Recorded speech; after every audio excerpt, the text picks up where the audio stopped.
Nostalgic Culture Channel presents. He passed away 26 years ago. We were deceived, but at least we were happy. The Milli Vanilli Hoax. Hello friends, welcome back. Considered the greatest deception in music history, they released some of the most memorable songs of the 90s and even claimed to be more talented than Bob Dylan, Paul McCartney, and Mick Jagger. This fraud was the brainchild of a skilled producer. But this wasn't his only deceptive project. Discover all the details with this look back at Milli Vanilli. Franz Ruther, professionally known as Frank Farian, is a German producer, singer, and songwriter. Born in 1941, he initially worked as a chef in various restaurants. However, his dream was to succeed in the music industry. In 1967, at 26, he tried his luck as a soloist with the song "Will You Ever Be Mine," but it didn't gain much public acceptance. After that, he hired singers Marsha Barrett and Liz Mitchell, and they recorded a song called "Baby Do You Wanna Bump," which was released as a single in February 1975 under the name Boney M.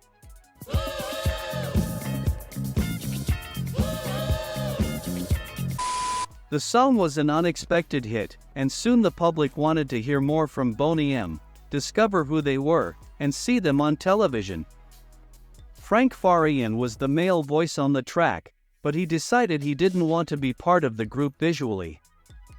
Therefore, he recorded more songs with his voice but hired a dancer from Aruba named Bobby Farrell to be the public face and lip-sync his vocals. Boney M's success was worldwide, and they gained enormous recognition with songs like Rivers of Babylon, By the rivers of Babylon sat down. Rasputin, Rasputin, lover of the Russian queen. There was a Daddy Cool, daddy cool. Daddy cool. Sunny, Shine so sincere, Sonny, I love you. and Ma Baker. Baker, she taught her for son.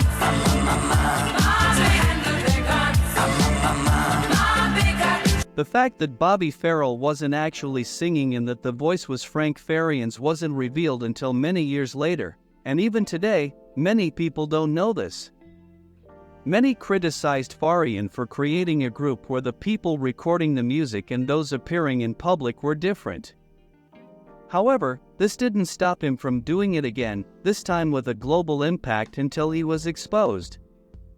In December 1987, Frank was searching for singers because he had a song called "Girl You Know It's True," which he believed had great potential to be a big hit. He interviewed several candidates, but his attention was particularly drawn to two excellent dancers aspiring to break into the music world. Their names were Robert Pilatus and Fabrice Morvan, and they had much in common. Both were of African descent, passionate about dancing, and very attractive. Rob Pilatus was born in Germany on June 8, 1964. His father was an African-American soldier, and his mother was German. Shortly after his birth, Rob was orphaned. He lived in a Bavarian orphanage until he was adopted at age 3 by a couple from Munich. Pilatus worked as a model and breakdancer since his teenage years, and in 1987, he joined the German band Wind as a dancer. Rob Pilatus met Fabrice Morvan during a dance seminar at a club in Los Angeles.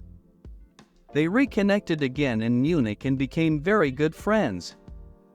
Fabrice Morvan was born in Paris on May 14, 1966. His parents were from the Caribbean island of Guadeloupe. At 19, he moved to Germany and began working as a model and breakdancer.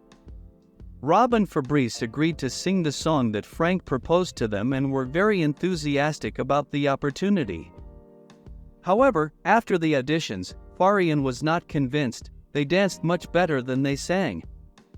Therefore, in early 1988, Frank Farian hired several American studio singers working in Germany, including Charles Shaw, John Davis, Brad Howell, and twin sisters Jody and Linda Rocco, to record the song Girl You Know It's True. Farian already knew the great talent of these singers, having worked with them before, but he believed their physical appearances were not ideal for success. Thus, he created a group to do the recordings but hired Rob and Fabrice to pretend they were the ones singing, to appear on TV shows and interviews due to their good looks. Frank named the project Milli Vanilli, although they claimed at the time that the name was of Turkish origin. In reality, Milli was the nickname of Farian's then girlfriend, and Vanilli was added to sound like the British band Scritti Politti. Interestingly, the song they debuted with was not original. It had already been released in the United States by the group New Marks, who wrote and promoted it with little success about a year before Milli Vanilli's recording. The song was released in June 1988, and its worldwide success was immediate. It quickly reached number 2 on the Billboard chart and stayed at the top of the US charts for 26 weeks. Girl, you know it's true. My emotions start up when I hear your name. Maybe it's Additionally, it topped the charts in countries such as France, England, Germany, Spain, Ireland, and many others. A few months later, their success was followed by the hit Baby Don't Forget My Number, which reached number 1 on the Billboard chart and solidified the group's status.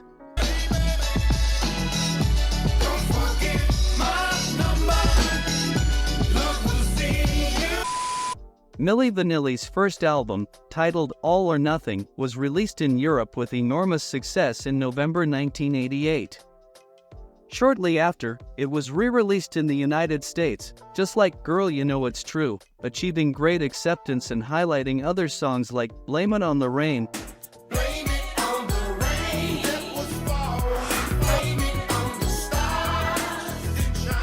and Girl I'm Gonna Miss You.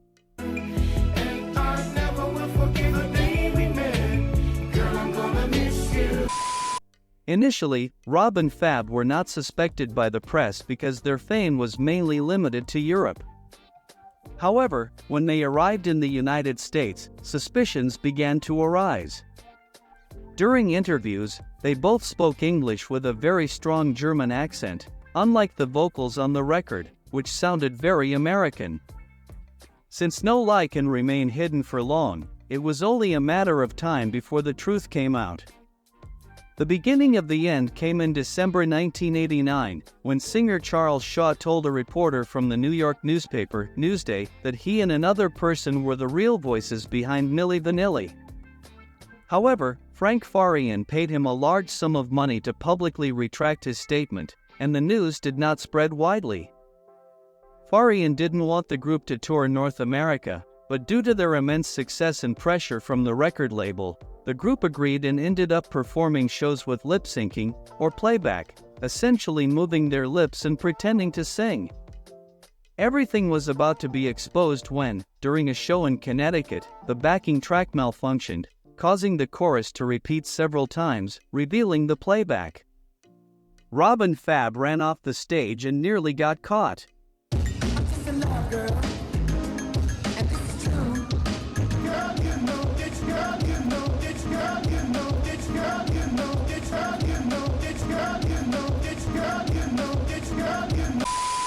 In January 1990, Milli Vanilli won the American Music Awards for Best New Artist and Best Pop Song.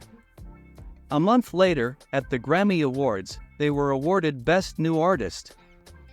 In March 1990, Rob Pilatus boldly claimed in an interview that Milli Vanilli was more talented than Bob Dylan, Paul McCartney, and Mick Jagger. Adding to the rumors about Milli Vanilli's true vocalists, was the fact that Fab and Rob were pressuring Frank Farian to let them record an album with their real voices, which the producer deemed impossible. The relationship between the dancers and the producer quickly deteriorated, and there was immense pressure to maintain the lie. Faced with this, Frank Farian called a press conference in New York City on November 12, 1990, and revealed the truth, causing chaos in the music industry. The reaction was immediate. In addition to the disappointment of fans worldwide, the Grammy Awards organization pressured the dancers to return their award, which they did in a press conference where they blamed the producer and were booed. Arista Records, their US label, withdrew all their albums from the market and tried to deny involvement in the deception. However, both Farian and the singers made it clear that the record label knew everything before signing the contract and that it was all about money. After the revelation, there were numerous lawsuits from people who bought the duo's records, attended their concerts, as well as companies that signed contracts with their producer and the label.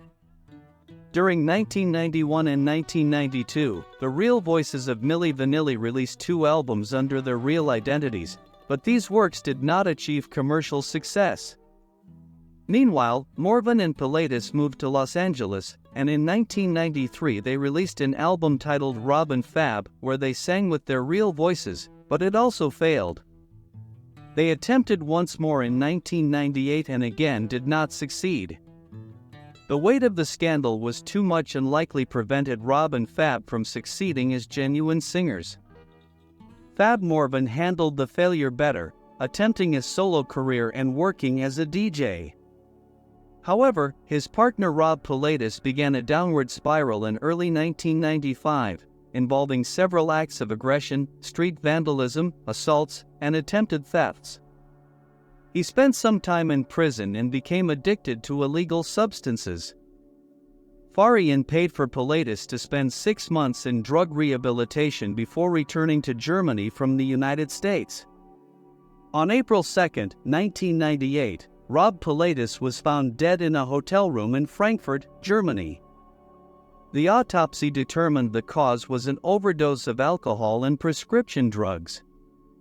John Davis, the real lead voice behind Milli Vanilli's recordings, passed away in May 2021 at the age of 66 due to complications from COVID-19. Producer Frank Farian went on to create a new band in 1991 called No Mercy, achieving significant success with songs like Where Do You Go? Where do you go, my love? You leave without a word. And Please Don't Go, which became 90s classics. Please don't go. Please don't go. You're the Farian passed away in Miami on January 23, 2024, at the age of 82. In January 2024, another surprise occurred. Fab Morvan's wife, Kim Marlowe, filed for divorce in Los Angeles Superior Court. Details about their marriage are unknown, as it was not public knowledge that Morvan was married to Kim, who had been described by the Los Angeles Times in September 1997 as Morvan's best friend and manager. In another twist, in a late 2023 interview, Fabrice Morvan revealed that he is living in Amsterdam with his partner Tessa van der Steen and their 4 children, aged between 2 and 10 years.